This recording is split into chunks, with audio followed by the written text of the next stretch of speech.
Hi there, it's Megan from Lathe & Quill.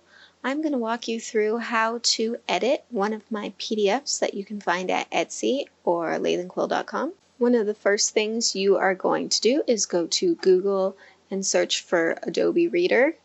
It's going to be this first link up top here.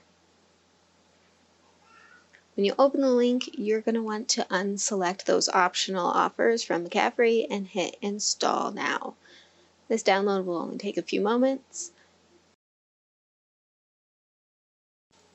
When it's done, you're going to open up that exe file and start downloading Adobe Acrobat.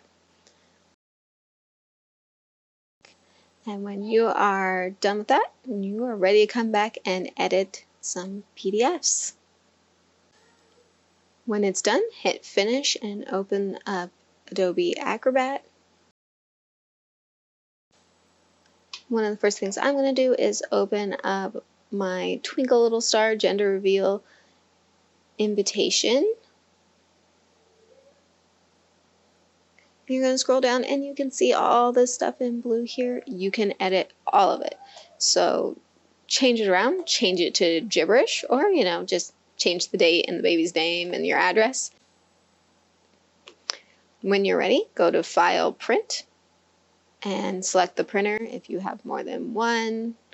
Or sometimes it has a little funky setting where it wants to print to a PDF. But select your printer, hit print, and you are done. Cut along those cut lines and you have a cute little invitation that you can send out to your family and friends. Thanks for checking out my video and my shop. Have a great day.